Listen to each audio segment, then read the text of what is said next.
The Republic of Congo will make it visa-free for all African passport holders to visit from January 2027. Congratulations. Congratulations, fellas. Piga makofi. Aye, piga makofi, man. Don't be jealous. Yes, Congo. Congo is a country that's very interesting. I know you hear about the Congo. There are multiple Congos. Actually, 2 Congos. You look at a map. This one is Congo Republic. That one is the DRC, or the Democratic Republic of Congo. Very interesting people, actually very similar human beings that were separated by colonialism. Look at the map, as you can see.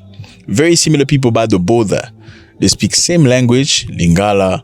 They have same attitude, same kind of everything, but they were separated by colonialism. Before colonialism, they were the same people. Now, which country is gonna be visa-free from January 1st, 2027? It's Congo Republic. Here is the president, Sassou Nguesso. He's made it very clear. He said from January 2027, visa-free for everybody with an African passport. The goal, obviously, here is to motivate Africa to open its borders and make freedom of circulation plausible and possible. Je saisis cette occasion solennelle pour annoncer ce jour qu'à partir du 1er janvier 2027, l'entrée en République du Congo ne sera plus jamais soumise au visa pour tous les peuples africains. Congratulations again. Piga makofi. Piga makofi, man. Don't be jealous. Let me put it this way for you. Okay, you need to understand that African countries never existed before colonialism. And I know many people hate it, especially some countries in Southern Africa. They don't like that conversation. And we can get to the bottom of why they don't like the conversation because of, we're going to talk about that later. But the bottom line is 1985 is when countries were created in Africa. And let's go back to history. Very simple. Africa used to have clans and tribes and families and extended families, not countries. Africa had kingdoms, yes, not countries. Countries was a Western concept brought into Africa with the goal of looting. Why did they create countries? Well, in 1885, I think I didn't make a mistake there. 1885, what happened was Europeans wanted to go loot Africa. They felt like, you know what, fellas, we have found another land, a brand new land where things are really, really clear. There's a lot of gold, there's diamonds, there's uranium, there's coltan, there's lithium, and everything else. We can go and exploit it. Let's not go fight each other over there. Why was that necessary? Well, it was necessary because they fought each other so much in the past. Yes, Germans fighting British, British fighting Italians, Portuguese fighting Spanish for many, many years. And they killed each other so bad because it's part of their culture. Killing each other bad was part of their culture. Scandinavian going to other places, Vikings unaliving, yes, they've done it for thousands of years. Violence. So when they discovered Africa, they say, you know what? Let's not go do violence to each other over there. Let's rather go do violence against the black people. Yeah, after all, they are savages. Let's go there and loot. But we have one strategy. What is the strategy? Let's divide Africa into small countries. And each country of Europe that's interested will take a couple of countries in Africa and loot and steal as much as he likes. Now, that's how these countries that you see on the map became British colonies. And these countries became French colonies. And these countries became Portuguese colonies. As you can see, that's how they did with Africa. And by doing so, they didn't do it the right way. They separated cousins, families. They just it's like they just came to a land. They said, you know what? We're cutting here. Okay, this is going to be Botswana and this is going to be South Africa. Yeah. I mean, in Botswana, you find people speaking Setswana, right? They speak Setswana in Botswana. Well, in South Africa, they speak Setswana too. So you find Setswana people in Botswana and Setswana speaking people in South Africa. Now, my question is this one. Are Setswana speaking people South African or Botswana? See, you have no answer to that because they existed before Botswana was Botswana as a country as it is today, and South Africa was South Africa, the country as it is today. So those people existed way before that. Now, that is not limited to Southern Africa. You see the same thing in East Africa with the people. You see the same thing between Congo and Rwanda, Burundi and Congo. You see the same thing in Cote d'Ivoire and Burkina Faso. The same people by the border. You see the same thing in Ghana and Cote d'Ivoire. The same people by the border. You see the same thing between Nigeria and Benin. They are the same people, separated by colonialism. Well, now African countries are waking up to it. Okay, they understand the borders are just creations of Western countries. I know South Africans don't like that. They don't like that conversation. Anyway, let's continue. Besides Congo, congratulations to Togo that has opened its borders to African nationals. Piga Makofi. Yeah, Piga Makofi, man.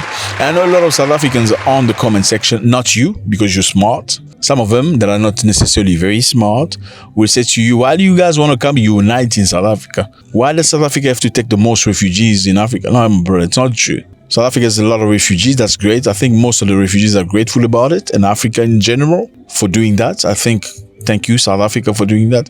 But no, Uganda has the most refugees. Okay, Uganda takes loads of people, and Uganda doesn't necessarily segregate or put them in funny places. Yes, there are the refugee camps in Uganda for those who want to be in refugee camps. I saw somebody said, oh, South Africa doesn't put them in camps. Now, some of the African countries also do not put them in camps. People stay in camps if they want to be in camps. Then they are provided for and some other stuff. But it's minuscule. It's not a lot of food. A lot of refugees in Uganda are actually entrepreneurs. You see a lot of Ethiopians running restaurants. They're some of the best restaurants.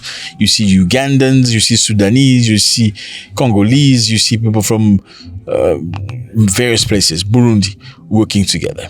So many African countries share the load, okay? It's not just South Africa, even though a lot of Africans should be grateful to South Africa's kindness toward them. So congratulations for that. I think we need to understand that we want people. And I know some people don't like it. We are not white people. Look at the flathead. Well, even in the same family, not everybody has the same face, my brother. I'm sorry. Some are light skinned, some are darker, some have a bigger nose than others. They're not the same. You see some, even among twins, you see one of them is more good looking than the other. You can't be saying, oh, we are different from them. No, my brother. You know, if you look at your northern side of the country, you guys are different. You know, you're not necessarily the same. We need to be very careful. Again, I am a lover of brotherhood, but brotherhood should be within the frame of respect. When you go to other people's countries, you need to respect them. There was one video I commented on of somebody bashing South Africans bad. I don't know if he lives in South Africa, but you can understand why somebody would be pissed off. Like, how can you bash us like this? Whether we are right or wrong, why would you bash us in our own country? Because we're choosing not to have you in. The South Africans that actually fought for this supposed freedom, they were taking refuge in our countries. It's not these ones. These ones have never fought. When it comes to it, come hell or high water, it's that same South African police that will be arresting them like nothing. Now, my goal is to bring all of us together so we can love each other, because we have to. That's the only way Africa can move forward. If we do not love each other, support one another, there's no way we can make this happen. The bottom line is very simple, okay? If you look at Europe, Europeans succeeded because they came together as a European Union. Americans succeeded because they came together as the United States of America. White people in Southern Africa have succeeded because they've come together, whether it is in Zimbabwe or South Africa. They are very united. There's actually a video of a white South African saying, you know what, you want me to get involved into chasing white foreigners that are illegal in the country. I'm not going to do that. They're my people. Why would I do that? They're my next of kin. They're my race mate. I love them. I want more of them to come. Also, why don't white South Africans do anything about white foreign nationals? Well, excuse me, we're not in government. That's not our job. Secondly, white foreign nationals are our brothers. We love them. They're our racial kin. Maybe you should learn to love your brothers the way we love ours. Just a thought. It's insane. I mean, it's insane. Again, my brothers, thank you very much for being here. I appreciate you. Congo, this country, right? Beautiful place, lovely people, amazing culture. I suggest you go visit. If you have an opportunity, do not miss that opportunity. Go visit Congo. It's a beautiful place. You're going to have a good time. And also Togo. This is Togo right here. Visa free as well. Okay, Togo has a great culture of voodoo. You know what voodoo is? Yeah, some of you call it witchcraft. It's not. It's just a spirituality of African, very deep and profound. Go visit. They have many things. They have a god of fertility. That god is a big, you see what I'm trying to say? Big thing between his legs. If you don't have babies, you can go touch that thing and you're going to probably get babies very fast. They have a god of iron. If somebody does you wrong, you can pray to the god of iron. They're probably going to get into a car accident and bad. These people, culture is not your, this is not a game. That's what it is. Togo and Congo have joined the likes of countries like Rwanda, Kenya, Gambia, Seychelles, and some other African countries that have allowed you to go visa-free. Now, we don't know the nature of the condition of the visa-free. Is it 30 days, is it 16 or 90 days? But we know for sure that it's going to be visa-free from January 1st. Let me know how you feel about this, fellas. It was a great pleasure. God bless.